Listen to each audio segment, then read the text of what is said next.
yung church nun eh. They preached wherever they went. No? So, ikaw din siguro eh, no? Pag napunta ka sa eskwelahan, you preach doon. Tataka pa ba tayo ngayon? Ano yung ating ginagawa? Kung tayo nananalig kay Jesus Christ, gagawin natin yung kanyang ginawa. You are the one. Come on, let's declare it tonight. You are the way. Jesus, you're the only. When He gives you the desire, you receive the power to do what pleases Him. When you have set your desires, then comes power. Nais ng Diyos magtitiwala ka at nagawa mo na ang pasya mo na gagawin mo kung ano man ay pagagawa sa iyo ng Lord. Tapos na ang pasya mo.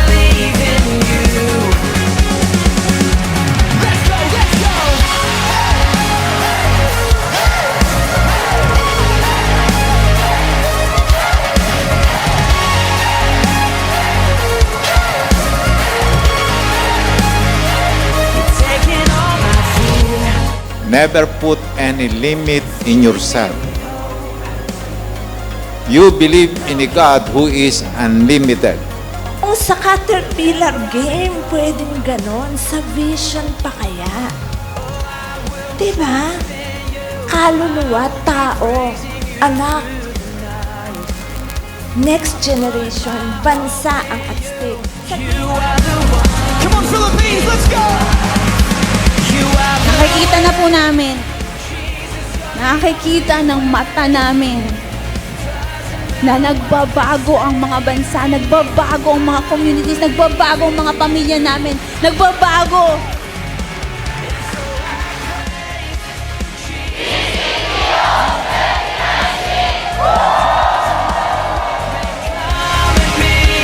I believe in you. I'm holding on, I keep believing. No matter what, I keep on singing.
Magandang umaga po sa bawat isa po sa atin. Ngayon pong araw na ito ay napaka-espesyal bukod po sa araw ng linggo.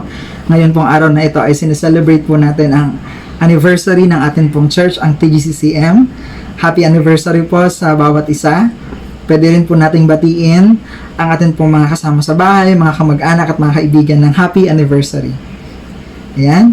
So, pwede po natin kunin yung ating pong mga Bible. Buksan po natin sa Book of Psalms, chapter 128, verses 1 hanggang 4. Psalms, chapter 128, verses 1 hanggang 4. Babasahin ko po sa New Living Translation. Sa verse 1, How joyful are those who fear the Lord, all who follow His ways. You will enjoy the fruit of your labor. How joyful and prosperous you will be. Your wife will be like a fruitful grapevine, flourishing within your home. Your children will be like vigorous young olive trees as they sit around your table. That is the Lord's blessing for those who fear Him. Salamat po sa mga salita ng Lord. Tayo po ay manalangin. Purihin po kayo, Panginoong Diyos, sa umaga pong ito. Dinadakila, tinataas at niluluwalhati po namin kayo. Muli kami po ay nagpapasalamat sa buhay po, Panginoon, na amin pong taglay, sa buhay na meron po kami, Panginoon. Purihin po kayo, O Diyos, sa lahat ng biyaya na inyo pong ipinagkakaloob sa amin. Maaring hindi namin mabilang sa aming mga kamay lahat po ng pagpapala mo sa amin sa mga nagdaang araw. Hayaan mo po na sa umaga pong ito, sa pamamagitan po ng pagpupuri, pagpapasalamat, amin po, Lord, na maibalik po sa iyo yung karapat-dapat po na pagsamba. Panginoon, salamat po na kayo po ang gumagawa ng bawat panahon, ng bawat oras, ng bawat araw. At meron po kayo, Panginoon, na nilalaan para po sa amin upang kami po ay makadulog sa inyo. Upang kami po ay makalapit sa inyo, Panginoon.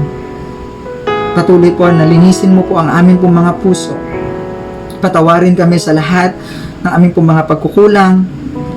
Patuloy po, Panginoong Diyos, na makalapit kami, Lord, ng merong malinis na puso sa inyo pong harapan.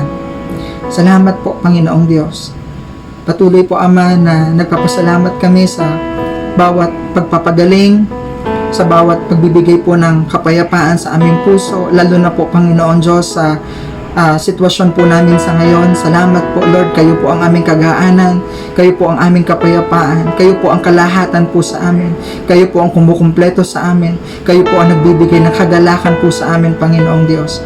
Salamat po, Lord God, maging sa katapatan mo rin po, Ama, sa church po namin ng TGCCM. Salamat, Lord, na kayo po ang nagbuo nito. Salamat po, Panginoon, na kayo po ang nagbigay po ng kakayanan sa amin po mga pastor na may pagpatuloy po, Lord God, yung pangunguna po, Ama, sa iglesia po na ito. Salamat po, O Diyos, na meron po kayong mga tao na pinili, Panginoon. Salamat po, Ama, sa mga tribe leaders, sa mga cell leaders, even sa mga cell members, Lord. Salamat din po doon sa mga nag-a-attend po, Ama, sa church po na ito at kasama po, Ama, dito po sa online worship. Salamat po, Panginoon, na hanggang sa panahon po na ito, pinapatunayan mo talaga kung gaano kakabuti, kung gaano po kayo katapat sa amin pong buhay. Lord, sa umaga pong ito, sa amin pong pagsamba, wala kaming ibang nais kundi ang makasama, makatagpo kayo minsan pa. Lord, patuloy po magsalita po kayo sa amin pong mga puso.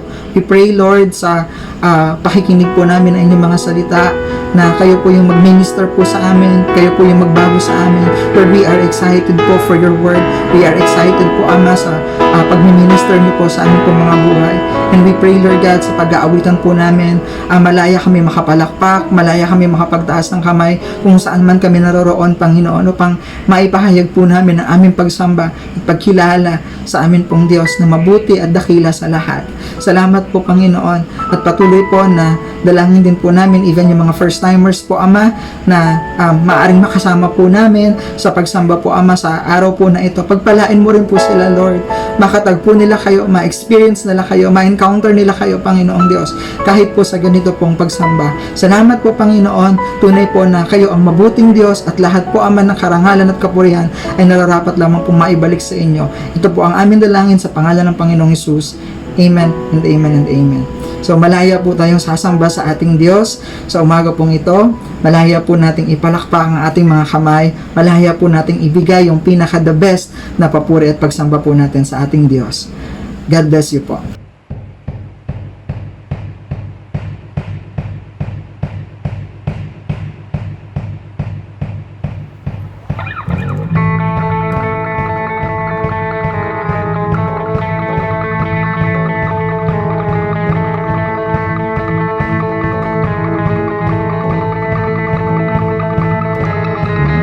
Good morning po sa bawat isa. Happy anniversary mga kapatid. At sa maga pong ito, sama-sama po tayo na umawit ng mga papuri, pagsamba at pasasalamat sa ating pong Diyos na dakila, tapat at mabuti sa lahat. Kaya tayo po lahat na tumayo, pumalakpak, isigaw ang pangalan ng ating Panginoon. Hallelujah! Sing, we will sing, we will dance. So we will sing, we will dance till the earth echoes in heaven. Sing His praise till we see the other side. 'Cause we belong to the light. When the night is hot, it's darkest, just hold on. The dawn will soon rise. Can you feel the winds are changing? There's a new day on the rise, and the atmosphere is breaking as the new world comes to life. So we will sing, we will dance till the earth echoes again. Sing His praise till we see the other side. Your praise.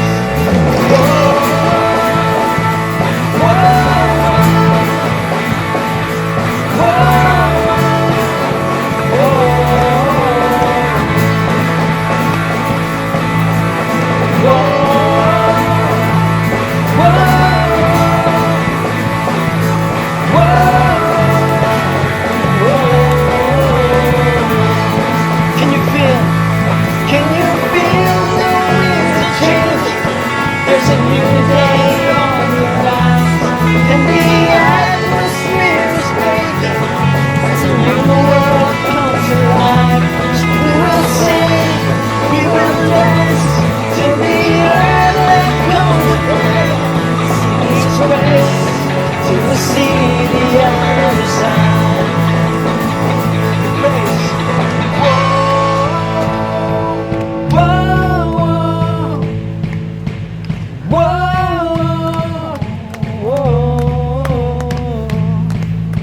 Sing, I got a feeling that darkness won't last very long. Amen. I got a feeling that darkness won't last very long. In Jesus' name. I got a feeling that darkness won't last very long. I got a feeling that darkness won't last very long. I got a feeling, I got a feeling that darkness won't last very long. I got a feeling that darkness won't last very long. Praise!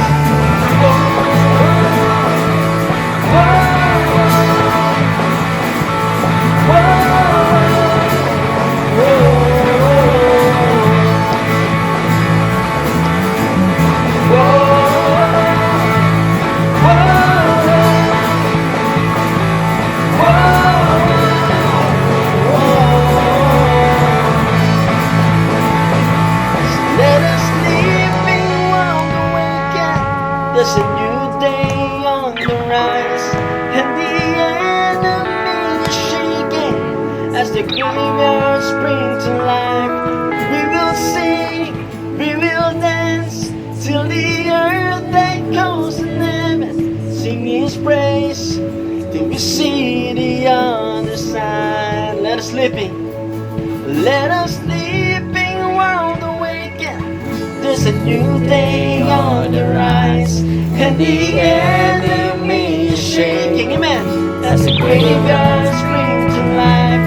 Let us sleeping while the weekend. There's a new day on the rise, and the offspring tonight. So we will sing, we will dance till the earth echoes again. Sing His praise till we see the other side. 1, 2, 3, go!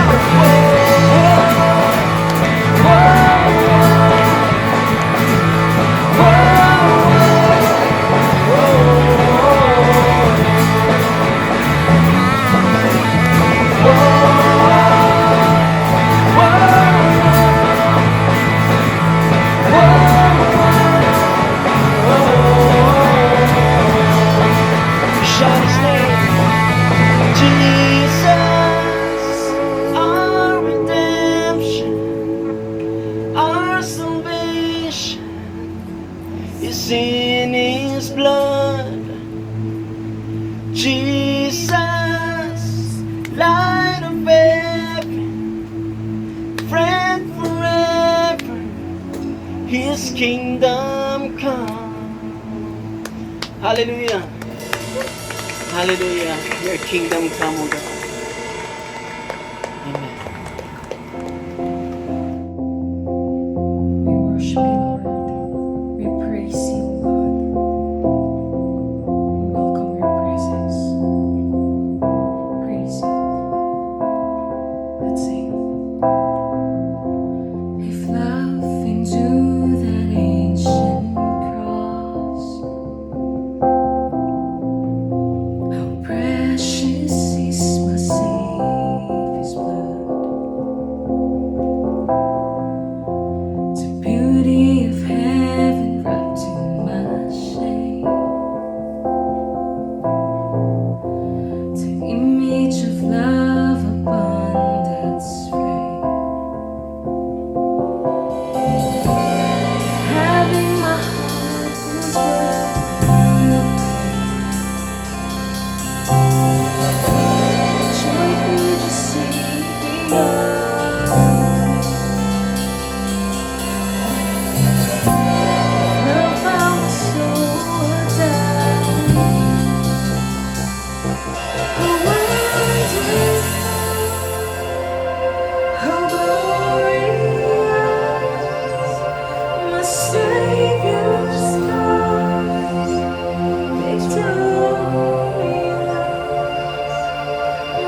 sa amin, nagpalaya, nagpatawad sa amin. We continue to surrender our lives to you. We continue to worship you, Lord God. Hallelujah. You stood before creation, eternity in your hand. You spoke the earth into motion, my soul now understands.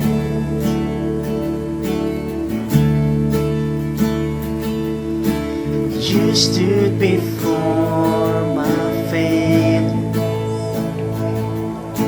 and carried the cross for my shame.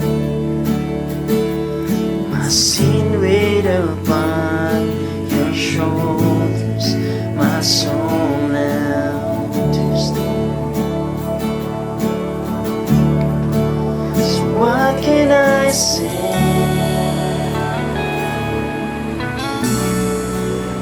What can I do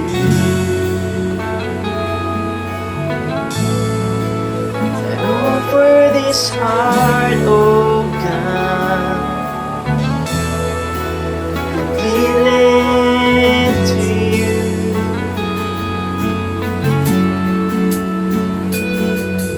So I walk upon salvation, your spirit alive in me. This life to declare your promise, my soul now to stand. This is what can I say? So what can I say?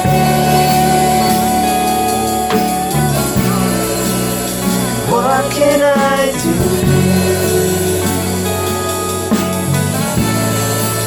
to offer this heart, oh God, completely to you? So what can I say? So what can I say?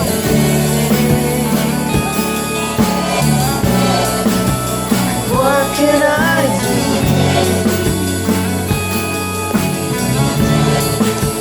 and offer this heart, oh God, completely to you? Yeah. Oh, we surrender our lives to you, our Savior. Be lifted up, be lifted up.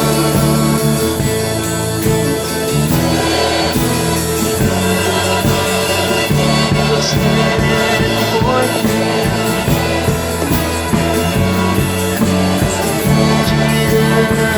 Jesus. You are our God.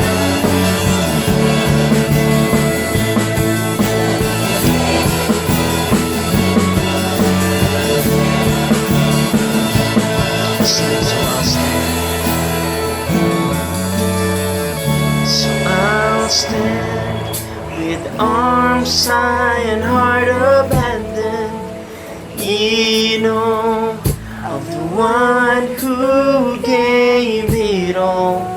I'll stand, my soul, Lord, to you surrendered. All I am is yours. Let's sing, I'll stand. So I'll stand with arms high and heart abandoned, in awe of the one who gave it all. I'll stand, my soul, Lord, to you surrendered. All I am is yours. So I'll stand with arms high and heart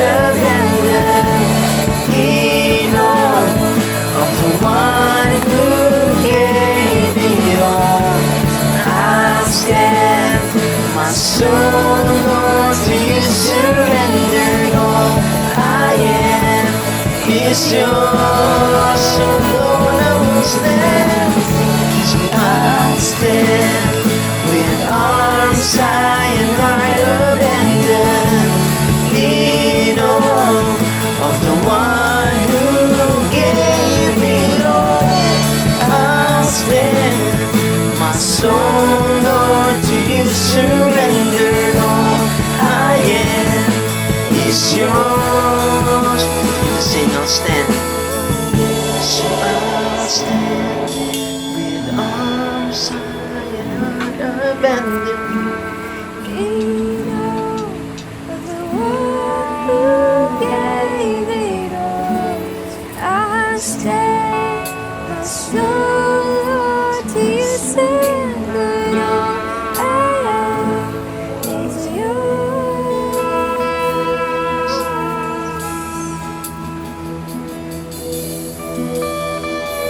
So what can I say?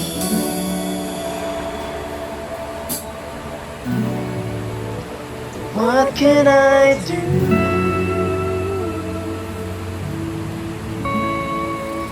But offer this heart, oh God, completely to you. Sa iyo po, Panginoon, ang lahat ng papuri mo sa mga. Lift you up, Lord. Hallelujah.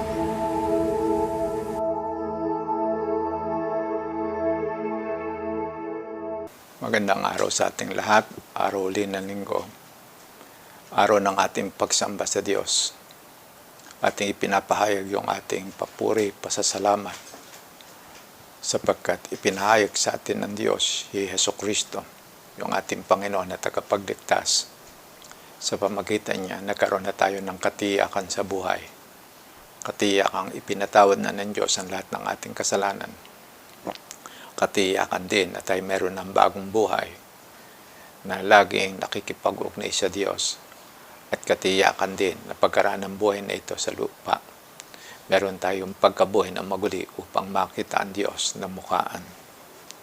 Sa araw na ito ng ating pagsamba, nais kong bumasa ng ilang talata sa John chapter 8, 31 to 36. Ito yung pakikipag-usap ni Jesucristo doon sa mga tao na sumusunod sa Kanya. Sa John 8:31 to 36, to the Jews who had believed Him, Jesus said, "If you hold to my teaching, you are really my disciples. Then you will know the truth, and the truth will set you free." They answered Him, "We are Abraham's descendants, and have never been slave of anyone. How can you say that we shall be set free?" Jesus replied, "Very truly I tell you, anyone who sins is a slave to sin. Now a slave has no permanent place in the family, but a son belongs to it forever. So if the Son sets you free, you will be free indeed." Sa ating pagpapatuloy, tayo magyuko saglit ng ating ulo, tayo manalangin. O Diyos at aming amang nasa langit, amin pong inilalapit ang araw nito ng aming pagsamba. Mapanatili sa amin ang puso na laging nagnanais na makinig sa amin, Diyos, sa pag-asang kayo magsasalita uli sa amin. At kami naman ay nagpapahayag na kami susunod sa anumang ipapahayag niyo sa amin. Bigyan niyo po ng liwanag ang mga salita na ipapahayag ngayon. Magtaglay ito ng kapangyarihan na maglalagay sa amin ng kakayanan upang mapangyari yung sinasabi ng iyong salita tungkol sa amin. Pagpalain niyo nga po, O Diyos, yung aming pakikinig sa umagang ito. Sa pangalan ni Jesus. Amen. Ang ating topic ay free to live. Malaya sa buhay. Free to live. Ito yung binanggit ni Jesus Christ. If the Son sets you free, you will be free indeed.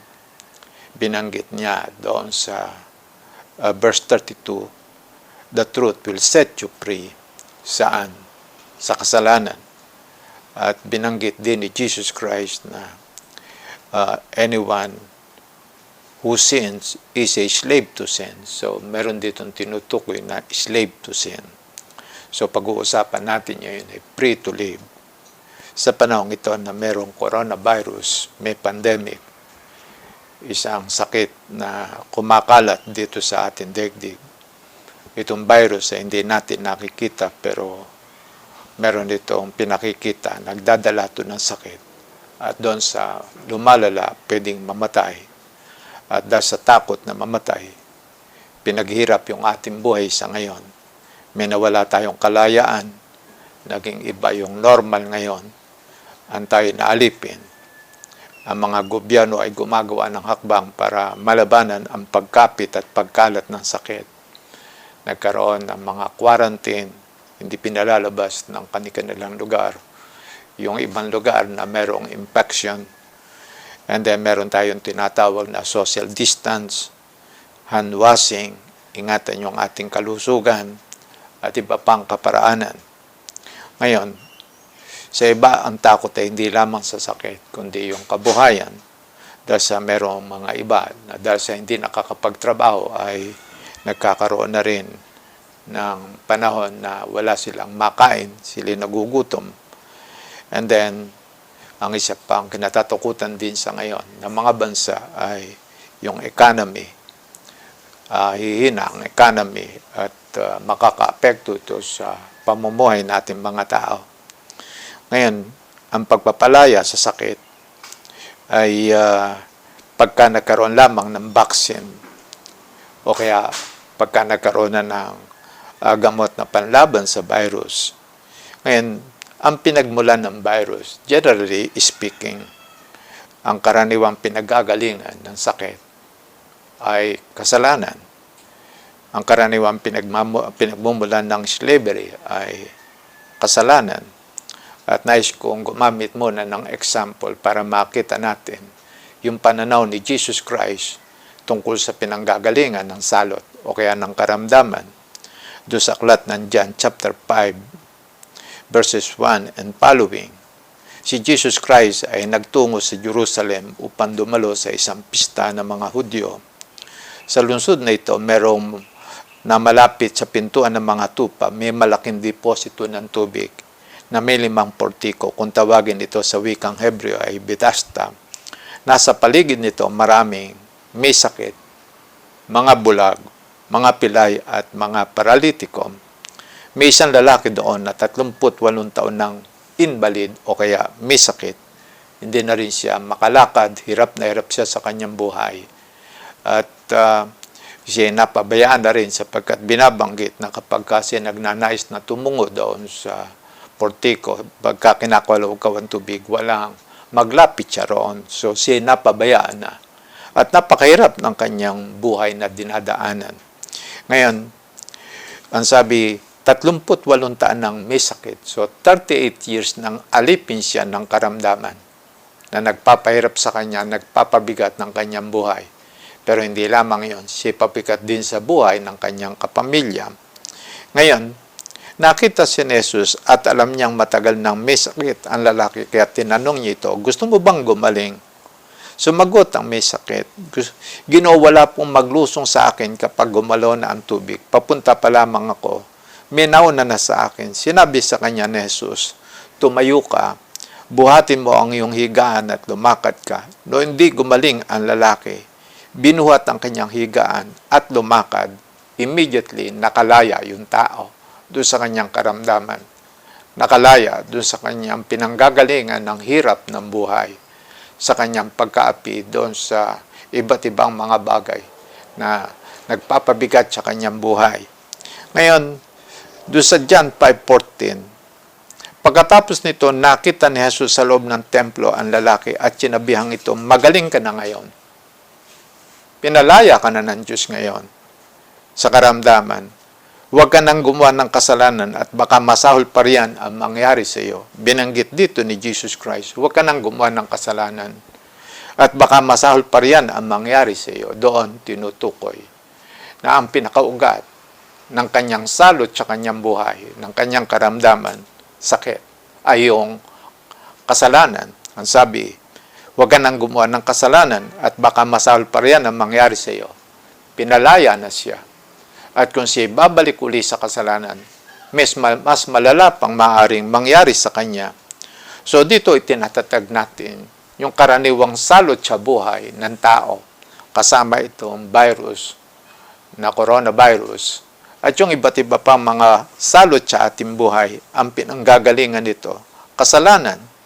Ngayon, iba't iba, maaaring iti bisyo, marahil iti kahirapan ng buhay, iti kamangmangan, iti kawalan ng pagkakataon, marahil ito ay yung bang pagkalulong sa drugs, o iba't iba pang mga bagay na nangyari sa atin, marahil matinding kalungkutan, kabiguan, o kaya oppression, o kaya yung meron tayo talagang depression sa buhay dahil sa hindi natin matanggap yung iba't ibang pangyayaring naganap sa atin.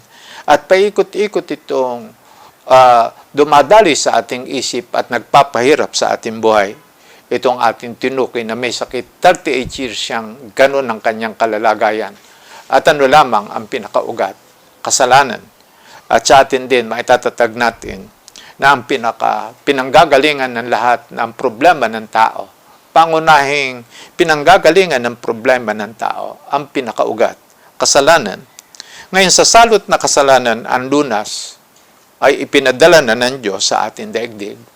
Si Jesus Christ, siya yung anak ng Diyos na tinatawag na siya yung doon sa John 1:1, the Word of God, at siya isang Diyos, at nagkatawan tao, at binabanggit siya yung ating deliverer.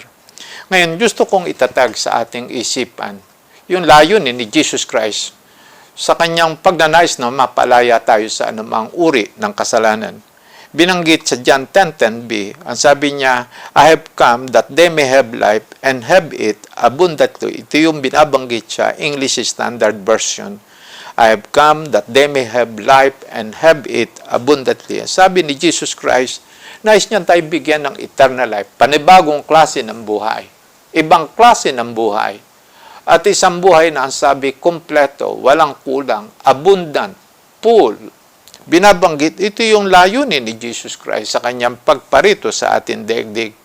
Kaya lamang alam natin na ang kasalanan, ito yung pinanggagalingan ng salot sa ating buhay. Ngayon, pagka ating pinansin, saan nanggaling na tayo bumaksak sa kasalanan? Paano nagsimula ang pagkaalipin ng tao sa kasalanan? Sabihin nila lang na alipin. Pagka ating nais kong balikan natin muna bago natin talakayin ng John 8:31 and following. Gusto kong tingnan natin yung paraan ng pagkakalalang ng Diyos sa ating mga tao.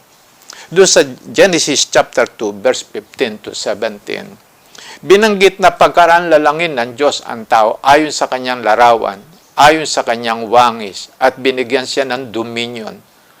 Ang sabi ay hinubog siya ng Diyos at pagkatapos ay pinatira sa katawang tao at ipinagkaloob sa kanya yung kaloob na Holy Spirit, and the breath of God ipinagkaloob sa kanya. At binanggit doon sa Genesis 2:15 to 17 para ating makita na ang tao nagsimula na malaya. Ang sabi, the Lord God took the man and put him in the Garden of Eden to work it and take care of it. Ngayon, binanggit na ang tao nilalang ng Diyos somewhere, sa ibang lugar. Pagkatapos dinala siya ng Diyos sa Garden of Eden. Yung salitang Eden, binabanggit na pakahulugan ng iba na teacher at saka theologian, it is a place na naroon ang presensya ng Diyos. Isa raw itong lugar dito sa ating daigdig na sinadya ng Diyos na doroon ang kanyang presensya. So, iti isang spot dito sa daigdig na inilagay ng Diyos para doon niya dalhin ang tao na naroroon din ang kanyang presensya at tinatawag iti Garden of Eden. Doon sa aklat na Ezekiel, iti tinatawag na yung Garden of God. Ngayon, binabanggit na to work it and take care of it. Ngayon, doon sa Garden of Eden, kasama ng tao ang Panginoon, yung Diyos. And then, doon sa verse 16, tingnan niyo mabuti ito. And the Lord God commanded the man, pansinin niyo wording, the Lord God commanded the man, iti command, you are free to eat from any tree in the garden. Ano yung sinabi ng Diyos sa tao? Lumito yung unang salita na ginamit dito, free. Malaya ang tao. Malaya ka. Ang sabi niya, kahit ano pwede mong kainin dito sa Garden of Eden, any tree in the garden. Ngayon, binanggit na yung tao, kung ano man yung kanyang kailangan sa kanyang buhay, malaya niya itong makukuha. Nandoon lamang sa Garden of Eden. Abot kami lamang. Ibig sabihin, napakadali at napakagaan ng buhay ng tao. Nung nagsimula siya, una, kasama niya ang Diyos. Pangalawa, lahat ng kanyang pangangailangan, inilaan na sa kanya ng Diyos. Bakit? Yung tree doon sa garden, sino nagpundar nun? Ang Diyos. Sino yung nagbigay sa kanya? Ang Diyos.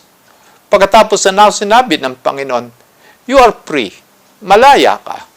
So, ang tao from the very beginning, malaya. Malaya na ipamuhay ang isang uri ng buhay na nakaugnay sa Diyos, na naroon ang lahat ng kanyang pangangailangan. Binanggit, ulitin ko yung word na commanded the man.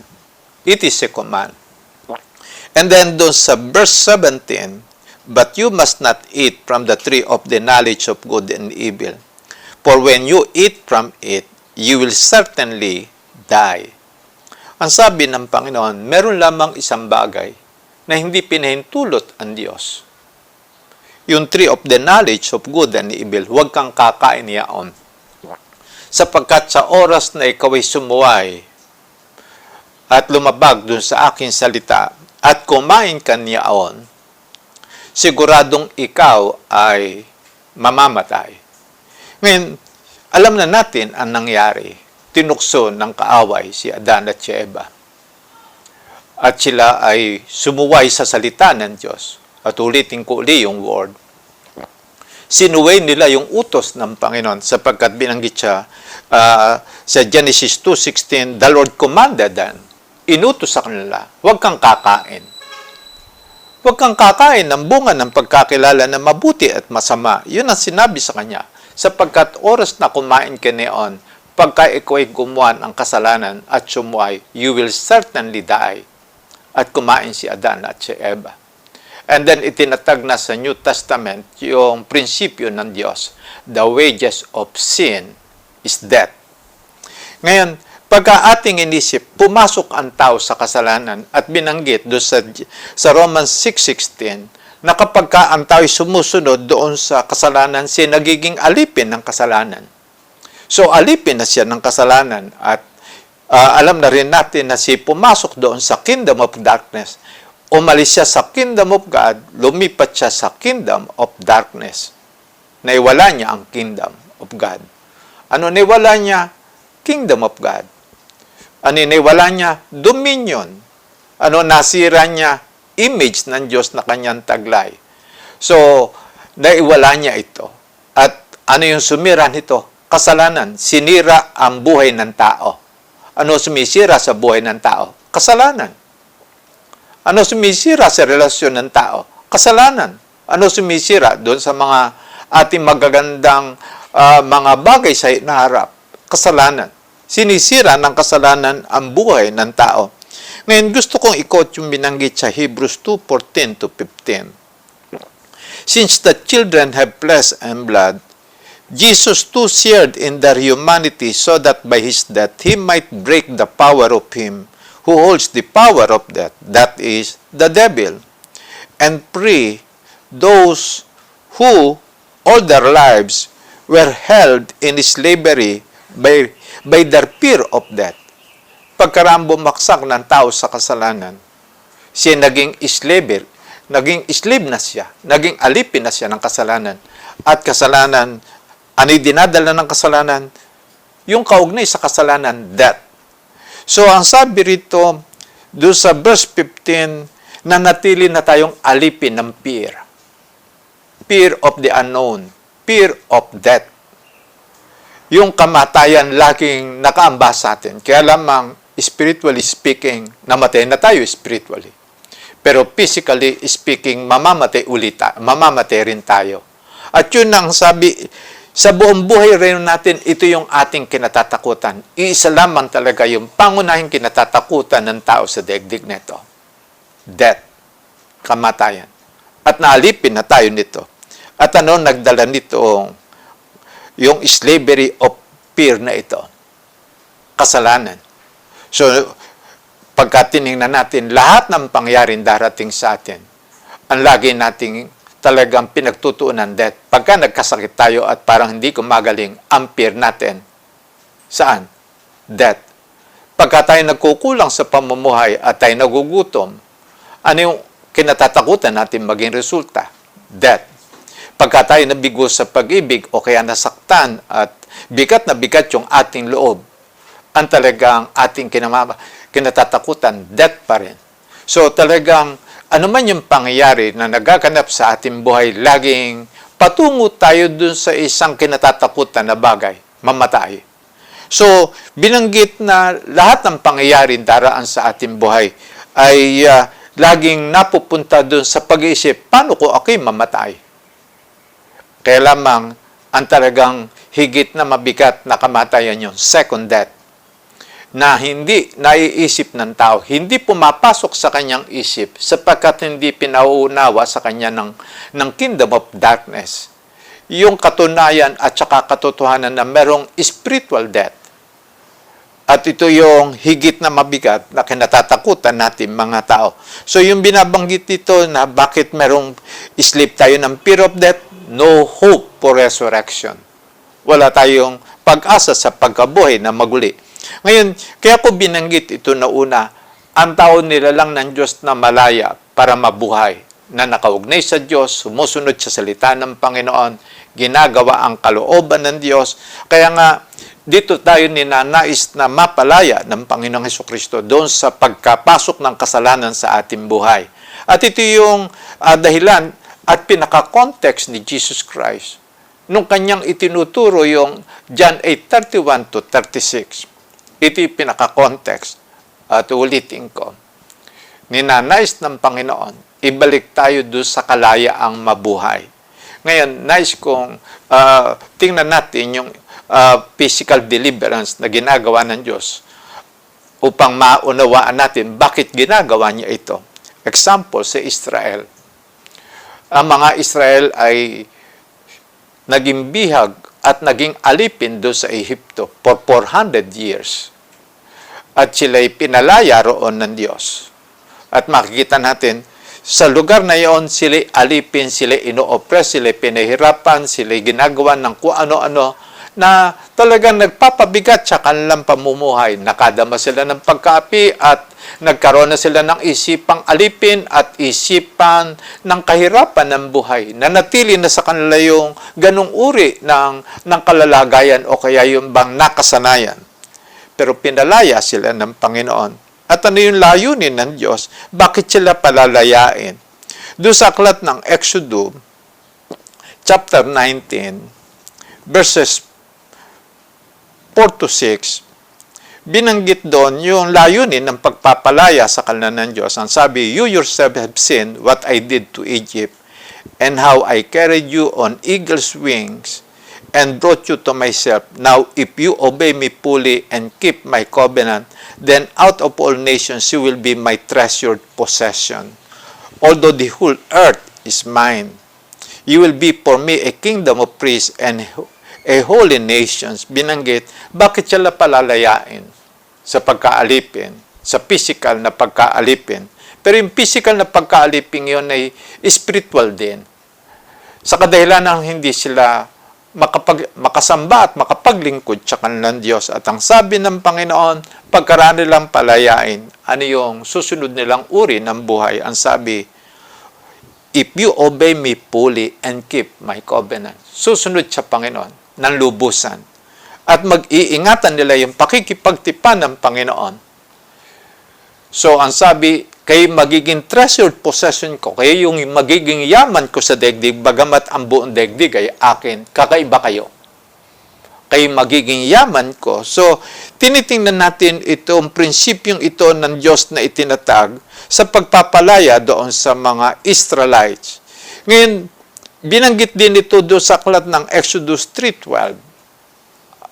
Ang sabi ng Panginoon nung isusugo niya si Moses, ang sabi niya kay Moses, I will be with you, and this will be the sign to you that it is I who have sent you when you have brought the people out of Egypt. Ang sabi, pagka napalaya mo na ang Israel sa pagkaalipin sa Ehipto, binanggit, you will worship God on this mountain. Ano layunin sa pagpapalaya? Para maging bayan ng Diyos. Para mga tao ng Diyos na sasamba sa Diyos. Maglilingkod sa Panginoon. Susunod sa salita ng Panginoon. So ito yung layunin sa Israel. Bakit sila palalayain sa pagkaalipin sa Ehipto? Para maglingkod sa Diyos. Para sumamba sa Diyos. Para sumunod sa salita ng Panginoon.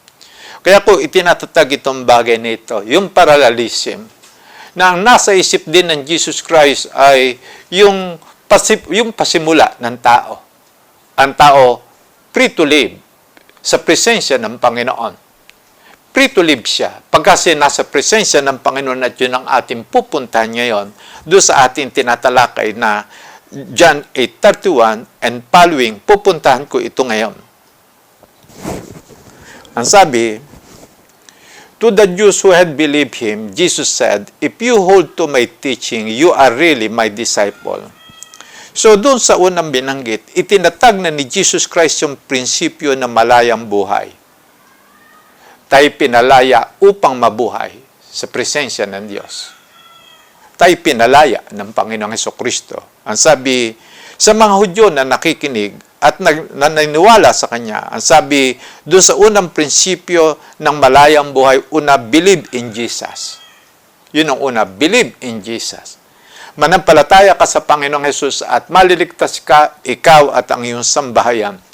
At ang sabi, manalig ka sa Panginoong Hesukristo at patatawarin sa lahat ng iyong kasalanan. So, nakita lang natin, pinalalaya tayo sa kasalanan.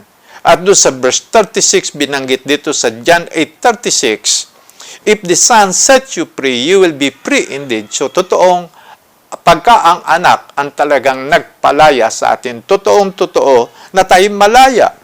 Ngayon, malaya na nga tayong tunay. Kaya nga, binabanggit doon sa 8:31, na binabanggit doon na sabi, to the Jews who had believed him. Pangalawa, na binanggit ni Jesus Christ, if you hold to my teaching, you are really my disciples. So, yung pangalawang prinsipyo ng malayang buhay, be a faithful disciple. Yun ang pangalawang prinsipyo ng malayang buhay. Be a faithful disciple. Ang sabi niya, doon sa talata, if you hold to my teaching, ang sabi, una, mag-aaral tayo sa salita ng Panginoon. Pinag-aaralan natin ito, nakikinig tayo.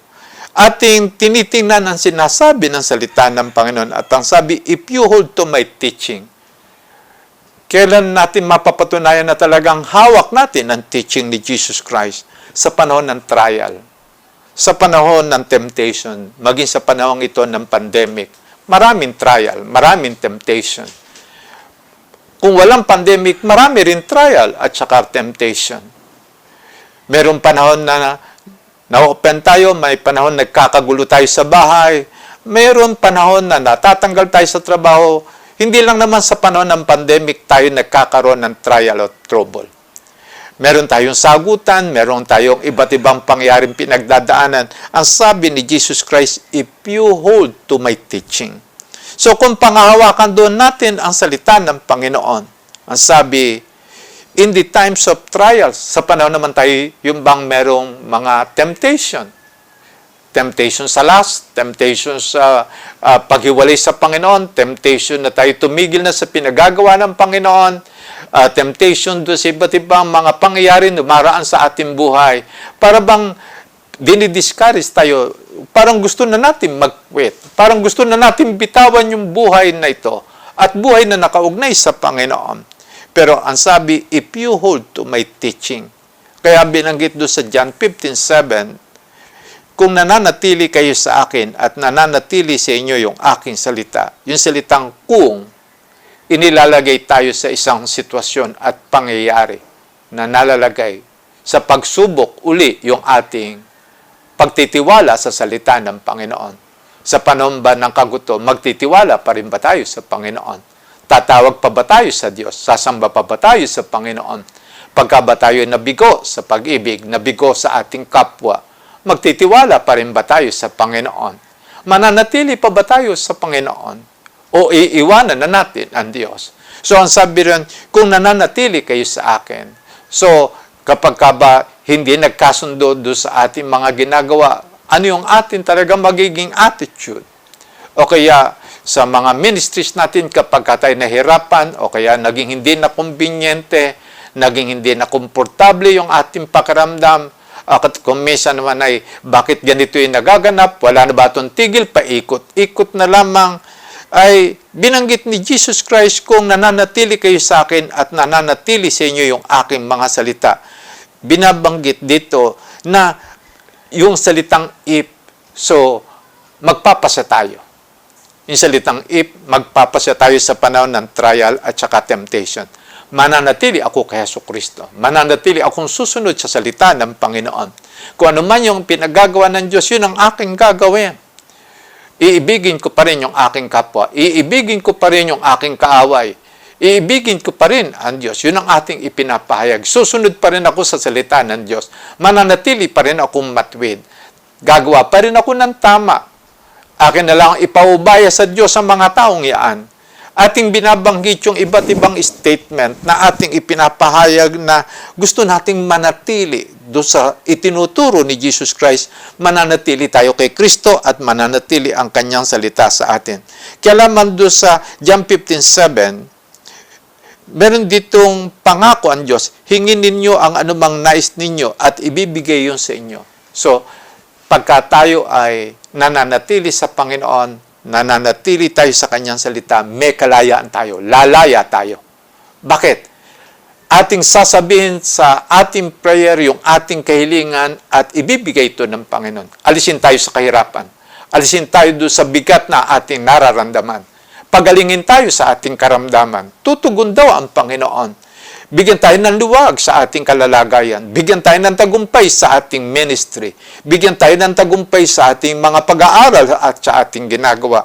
Binabanggit na kung nananatili kayo sa akin at nananatili sa inyo yung aking mga salita, hingin ninyo ang anumang nais ninyo at ibibigay yun sa inyo. Kung ito man ay para bang paikot-ikot na gumagawa sa ating buhay, pwede na natin itong sawayin. Sasabihin natin sa pangyayari, tumigil ka na. Sasabihin naman natin, kung alam na naman natin at nadidesisyon natin, iti isang demon spirit na gumagawa laban sa atin. Kung iti sakit o kaya nagpapabigat sa ating loob, naglalagay ng paikot-ikot na baluktot na katwiran sa ating isipan, ating ikasaw dito in the name of Jesus. At pagka ginawa natin yun, lalaya tayo. Palalayain tayo ng Panginoon. Kaya nga, binanggit dito, hingin ninyo yung anumang nais ninyo at ibibigay nyo sa inyo. At sa verse 8, napaparangalan yung aking Ama kung kayo masagana nagbubunga bilang aking mga alagad. Magiging fruitful tayo kapag tayo ay yung bang naging faithful disciple. Kaya lamang yung salitang be a faithful disciple, if you hold to my teaching, yung salitang if, tayo ang magpapasya. Tayo ang maninindigan. Tatayuan natin yung ating kaugnayan sa Panginoon kahit anong mangyari. Hindi tayo lilihis, hindi tayo liliko, hindi tayo tatalikod, kundi tatayuan natin ito na merong pagtitiwala sa Panginoon. Bakit? Yung salita kasi, if you hold to my teaching, and then saka lamang binanggit, you are really my disciples. Doon itinatag na talaga nasa Panginoon tayo. Ngayon, nais kong banggitin sa iba't ibang sitwasyon na may mga kapatiran tayo na yung bang nagpapatotoo na wala talagang makakapigil sa kanya, sa kanyang pagpapatuloy ng pananalig sa Panginoon. Yung isang kapatiran natin, hindi ko nababanggitin ang pangalan. Nung one time na nagkaroon ng sakit, yung isa niyang anak, wala silang pera, wala silang pampagamot.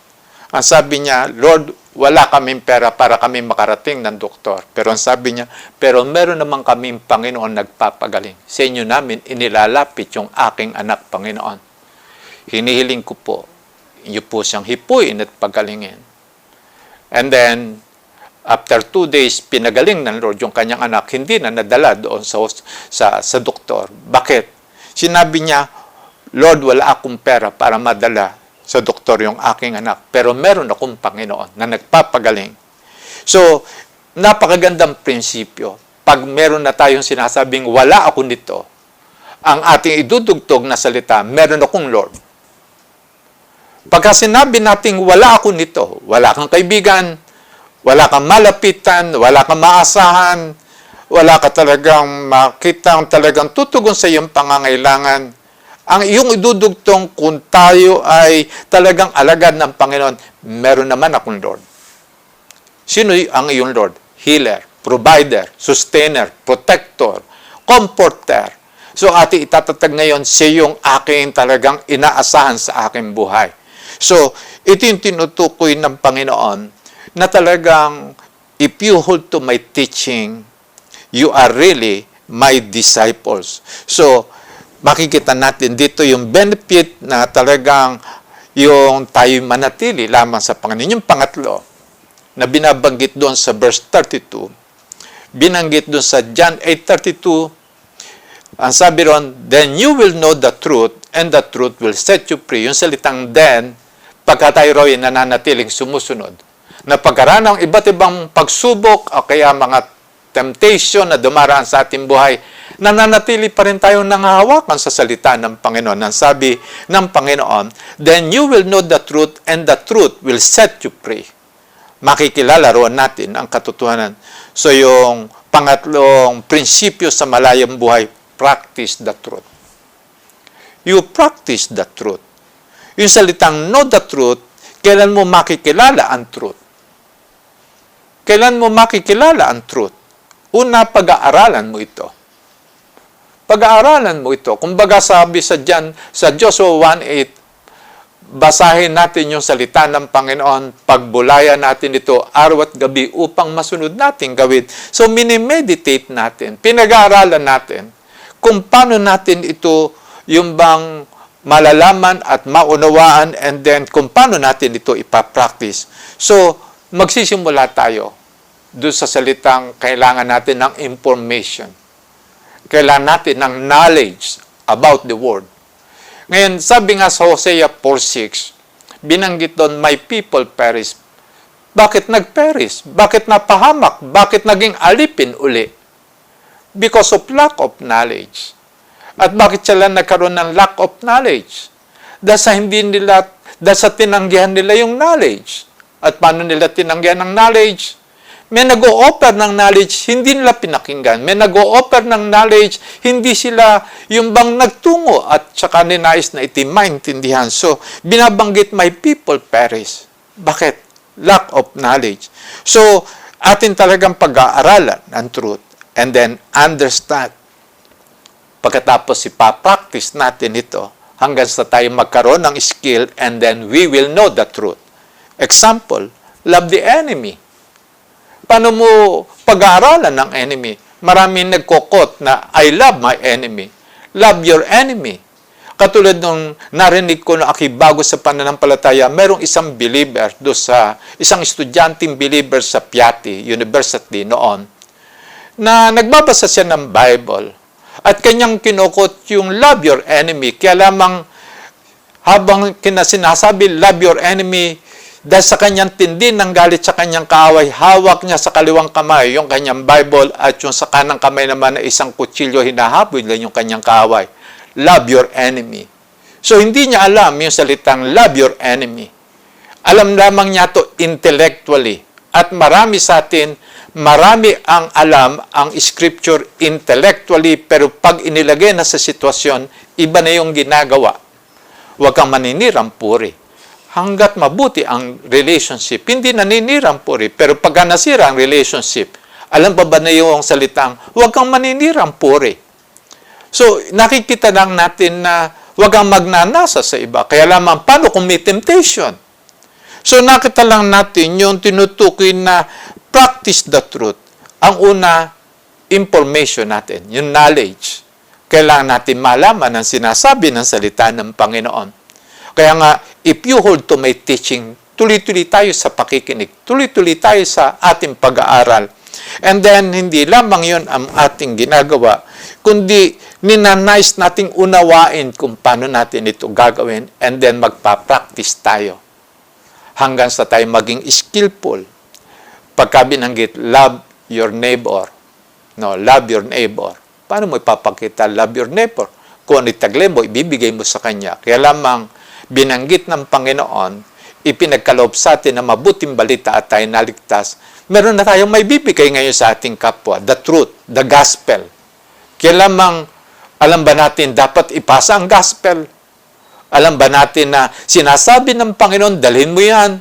Kailangan yan ng iyong kapwa. Kaya lamang, practice the truth. And then love God. Uunahin nating iibigin ng Diyos. So, yung practice nito, pagka inilagay tayo sa isang sitwasyon, mahal pa ba natin ng Diyos? Kapag meron bang kabalahan, talaga bang inuuna pa rin natin ng Diyos? So, yung tinutukoy na practice the truth. Ngayon, binabanggit doon sa talata, doon sa verse 32, John 8:32, then you will know the truth and the truth will set you free. Ang katotohanan ang siya nagpapalaya sa atin. Pagka atin ang nalaman ang katotohanan, tayo ilalaya. Meron na tayong freedom. Hindi na tayo magiging mapagkailangan. Bakit? Tutugunan na ito ng Panginoon. Ano yung truth? Na ating alam, my God shall supply all my needs according to His riches in Christ Jesus. Alam natin. We know, my God will supply. Bakit mo nasabi yan? No, aking magkulang noon, tumawag ako sa Panginoon at siya nagkaloob. We know. Love your enemy. Alam ko yan. Nagkaroon ako ng kaaway noon, pinuntahan ko. Kinausap ko at kami nagkasundo, I know how to love my enemy ngayon. So, you know the Lord. Ngayon, nababagabag ka ba doon sa nagawa mo ng masama? Hindi na. Nakipagkasundo na ako. So, yung bang lumalaya tayo sa ating need. Another, kapag alam na natin ang truth, palalayain tayo sa spirit of worry. Worry. Bakit ka nag-aalala? Doon sa mga unknown na darating, baka magkulang na ganito, baka ganito yung mangyari. Ang dami nating baka. Kapag lamang tayo nananalig sa Panginoon, walang baka. Lahat ng ating inisip, tiyak tayo sa Panginoon. My God shall supply all my needs. He will protect me. He will comfort me. So, walang baka doon sa may kaugnayan sa Panginoon. Inalis natin yung word na baka. Ang ating inilalagay at ipinapalit yung tiyak tayo sa Panginoon. Sigurado ko sa Lord. Another, pagka tayo ay nagpapatuloy sa truth, wala tayong fear. Wala tayong takot. Ano man ang dumating, may coronavirus man, kumapit man yan, hindi ganun kabigat yung ating fear. Bakit? Sigurado tayo. Meron tayong deliverer. Paano kung makapitan ka at ikay mamatay, mabubuhay uli ako. Meron tayong tinitiyak na talagang hindi ganun kalalim yung fear natin doon sa death. Bakit? Sapagkat wala na tayong second death. Ang atin na lamang natitira, yung bang kamatayan sa katawan. Pero yung kamatayan sa katawan, iti parang manhid na sitwasyon lamang. Naisip lamang natin ang tumatakot. Pero kapag tayo darating na sa panahon tayo, mamamatay physically and doon ang presence ng Holy Spirit. Siya nagbibigay sa atin ng assurance na naroon ako. Sasabihin ng Lord, narito ako. Hindi kita iiwanan, ipababayaan man lamang. Maging sa panahon na tayo mamamatay, iiwanan tayo ng lahat. Mag-isa tayong mamamatay, pero yung Panginoon kasama pa rin natin. Hindi niya tayo iiwanan at pababayaan man lamang. Inilibing na tayo na lamang nag-iisa ron, kasama pa rin natin ng Lord. And then do sa second coming of Christ, totoo bang kasama natin ng Lord? Kasama pa rin natin ng Lord. Bakit? Mabubuhay tayo uli. So nakita lang natin, meron tayong kalayaan doon sa fear. At paano? Another, oppression. Wala na tayong feeling of oppress. Bakit? Pinalaya na tayo rin ng Lord. Self-pity. Malaya na tayo doon sa self-pity. Kung meron man tayong mga nang-api sa ating buhay sa nakaraan, atin na rin itatatag, malaya na tayo rito sa self-pity. Depression. Ano magde-depress sa atin? Sapagkat ang inilagay sa atin ng Panginoon ay spirit of praise and thanksgiving. So, wala tayong depression. Infirmity, kung tayo man ay magkakasakit, makakalapit tayo sa Diyos at siya magpapagaling sa atin. So, binanggit ko yung prinsipyo na malayang buhay. Una, believe in Jesus. Pangalawa, be a faithful disciple. Pangatlo, practice the truth. And then, meron akong fourth na binanggit dito. Yung binanggit doon sa aklat ng verse 35, but a son belongs to it forever. So, itatatag natin ngayon yung spirit of sonship natin. So, have the spirit of sonship. Itatag na natin dito. Tayo anak na ng Diyos.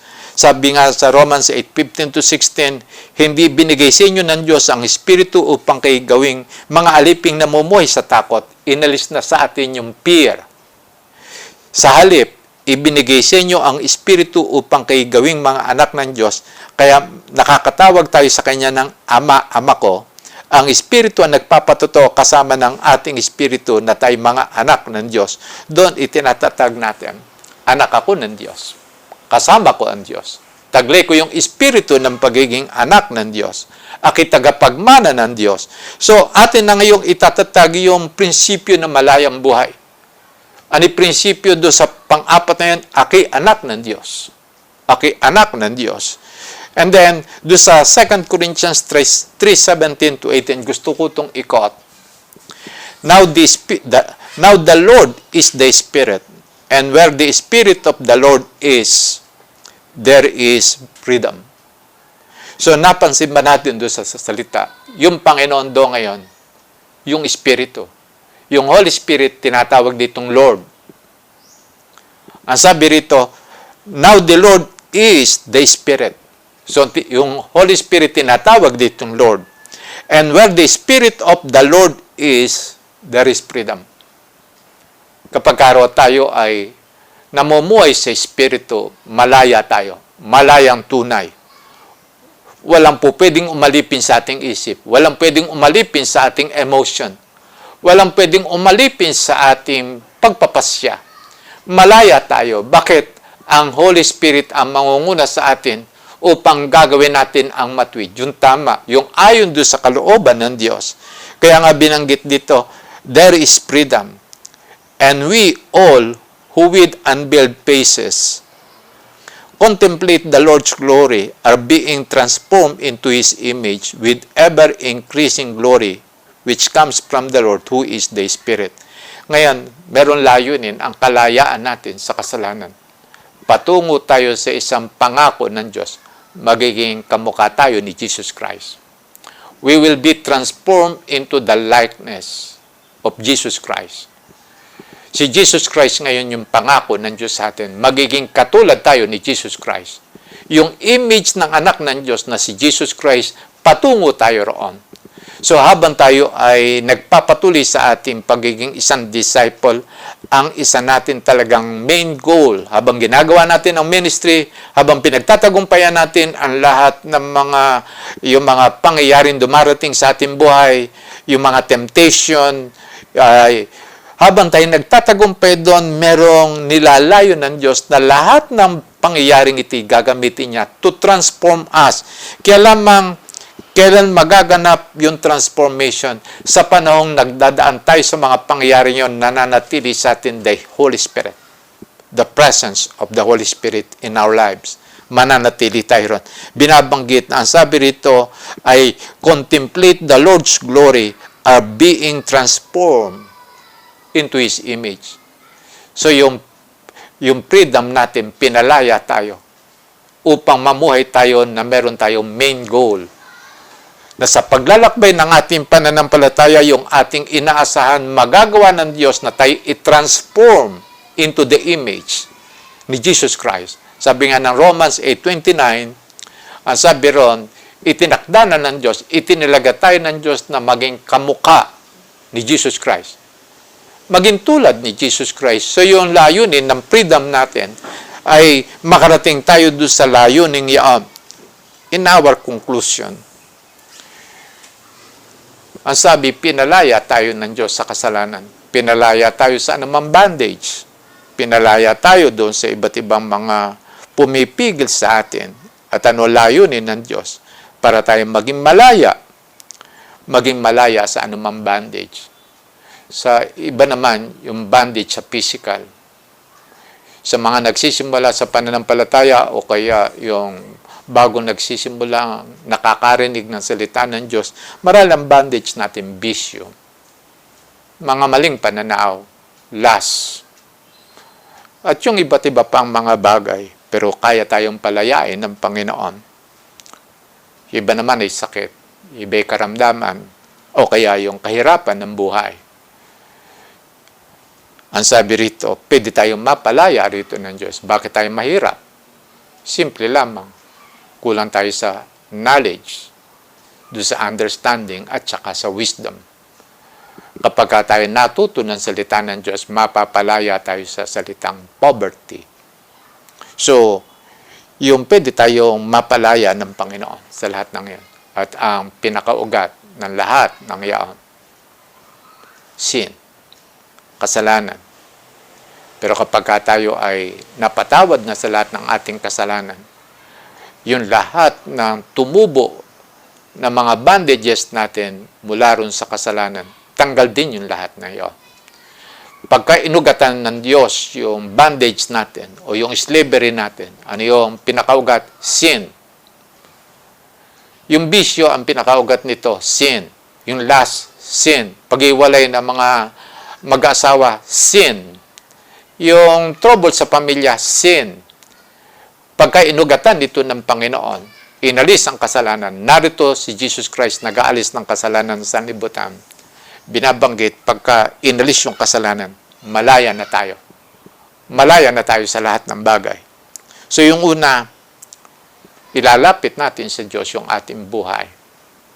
Hilingin natin tayo mapalaya sa anumang bandage. May pati yung issues ng buhay, yung pangarap na hindi nararapat, o kaya pangarap na inilalagay natin sa ibabaw ng ating kaugnayan ng Diyos, ialis natin ito. Yung pangalawa, libre. Ang sabi, dun sa aklat ng Galatians 5:1, it is for freedom that Christ has set us free. Stand firm. Binanggit doon na pinalaya tayo ng Panginoong Hesukristo sa kasalanan, sa lahat ng uri ng bondage. Sabi ko, yung worry, yung oppression, yung depression, yung fear, o kaya yung kung ano man yung mga bondages na yan, pinalaya na tayo ng Panginoon. Kaya lamang binanggit, stand firm doon sa ating kalayaan. So, tayuan natin ito by faith. Manatili tayo doon sa ating kalayaan. Yung pangatlo, binanggit, doon ng Panginoon. If you hold to my teachings, you are really my disciple. You shall know the truth, and the truth shall set you free. So, makikita lang natin, habang tayo nagpapatuloy sa pag-aaral ng salita ng Diyos at ipinapractice to kasama yung pagsunod sa Great Commission. Kasama yung pagsunod sa Great Commission. Ito ginamit na venue ng Panginoon upang yung ating pagkaunawa sa truth ay lumawak. Pag-ibig sa Diyos at pag-ibig sa kapwa. So, itatatag natin yung bagay na yon. Pang-apat, where the Spirit of the Lord is, there is freedom. Lagi nating hahanapin yung presensya ng Holy Spirit sa ating buhay. Kailan ito na magkakanap? Nais natin, kinakausap natin ang Panginoon na hinihiling natin ang Holy Spirit mangunguna sa ating pag-aaral ng Word of God, sa ating devotion, sa ating personal na prayer, sa ating pagdalo sa prayer meeting, sa mga online worship, yung discipleship. Nakita lang natin, bakit binanggit natin naroon ang Holy Spirit? Sapagkat yun ang ipinagagawa ng Holy Spirit. Kapag ipinagagawa ng Holy Spirit ang isang bagay, naroon ang Holy Spirit. Example, yung bang pinagawa ng Holy Spirit, magpatungan ka ng kamay sa may sakit. Ano yung ating asahan? Naroon ang Holy Spirit sa atin. Bakit siya yung magpapagaling sa may sakit? So, sa pagdadala ng gospel, go and preach the gospel. Naroon ba Holy Spirit? Naroon ang Holy Spirit. So, kapag naroon ang Holy Spirit, there is freedom. Pagka tayo gumagawa ron, there is freedom. And then, kawalulihan, we are free to live, to serve the Lord, and to worship God all our lives. So, ito yung ating itatatag. Kaya nga sa umagang ito, sa araw na ito, itatag natin, we are free to live from the very beginning. Nung lalangin ng Diyos ang tao, tinawag niya itong anak at ginawa niya itong malaya. Kailan pumasok ang salitang pagiging slave. Nung siya ay sumuway sa salita ng Panginoon. At ulitin ko yun, nung siya sumuway sa salita ng Panginoon, ang tawag dun sa pagsuway o transgression of the law, sin. Ngayon, anong ginagawa ng Panginoon? Ibabalik tayo doon sa Word of God. At kapag tayo nanatili na namumuhay sa Word of God, we are now free to live. Kaya nga sa ating pananalangin ngayon, sa ating pagwakas, ilapit natin yung ating buhay. Meron bang areas ng ating buhay na dapat tayo mapalaya? Ngayon naman sa iba na napalaya na, ano yung ating pagpipray, manatili tayo na malaya. Tatayuan natin ito sa panahon na tayo merong pagsubok o kaya na meron tayong temptation. Sa iba naman na nagtatagumparon, manatili tayo sa pag-aaral ng truth. Sapagkat ang truth, habang ito ay nakikilala natin, pinalalaya tayo nito sa iba't ibang area pa ng ating buhay. Marahil meron pang area ng ating buhay na hindi natin nalalaman na tayo alipin pa. Example yung fear. Example yung pag-aalala. Example ay madali tayong ma-open. Hindi natin napapansin na pwede pala tayong sumulong at makawala sa mga yaon. Tuloy lang natin. So, tayo magyuko ng ating ulo. Idulog natin yung ating sarili. Idulog din natin yung iba't ibang mga pangangailangan na nagpupumilit na tayo alipinin sa pag-aalala. Let's begin. Let's bow our head. Let's pray.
Panginoon namin po inilalapit yung bawat isa na sumamba ngayon.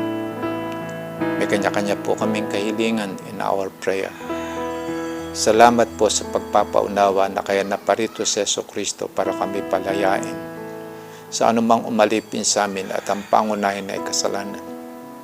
At yung lahat na nag-ugat doon sa kasalanan yun na tinatawag namin na iba't ibang mga pangalan. Yung iba'y bisyo, yung iba'y kahirapan, yung iba'y karamdaman, yung iba't ibang mga bagay na pinanggalingan at pinakaugat ay itong kasalanan. Amin pong dalangin. Palayain niyo na po kami lahat. At amin din pong kinikilala na sa pagpapalaya niyo sa amin ang layunin.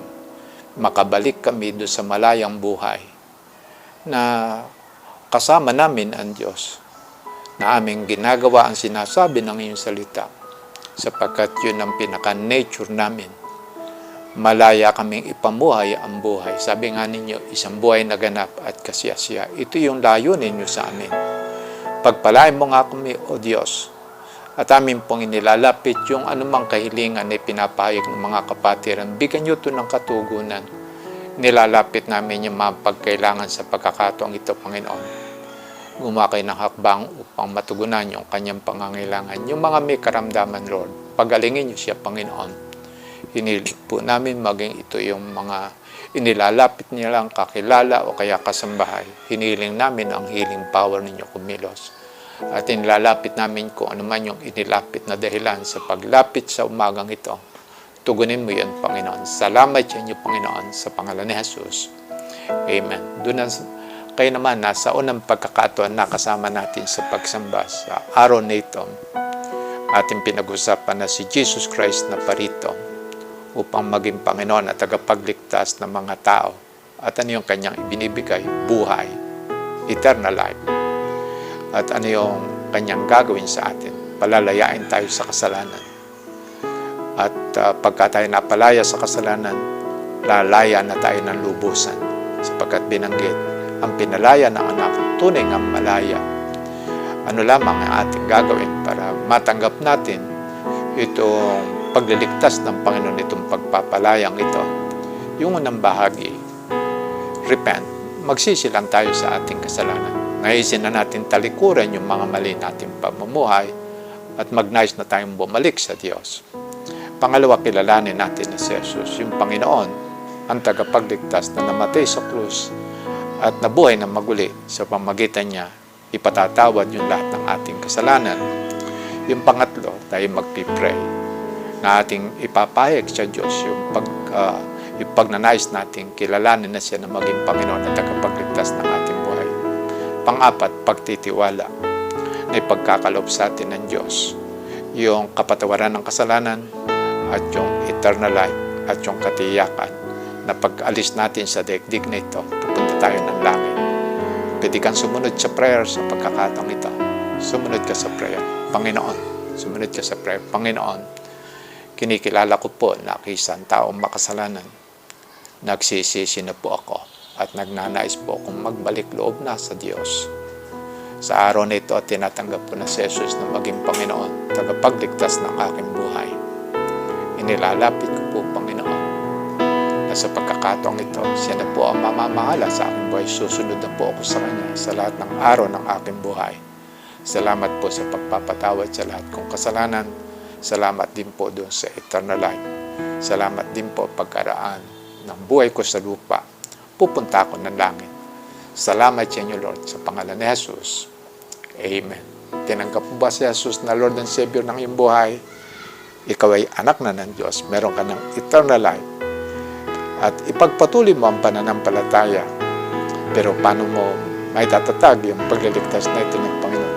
Una, magpatotoo ka. Sabihin mo sa iyong kapwa, kahit sino siya, na tinanggap mo na si Jesus na Lord and Savior ng iyong buhay. Pangalawa, magbasa ng Bible.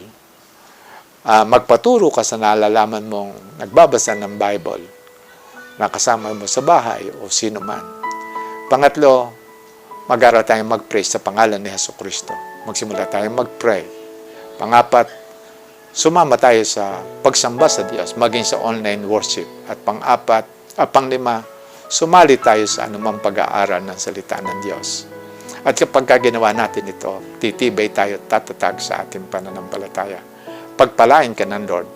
At pagpalain tayong lahat ng Panginoon, tayong lahat na gumawa at sumama dito sa pagsamba sa araw na ito. God bless us all. Praise God.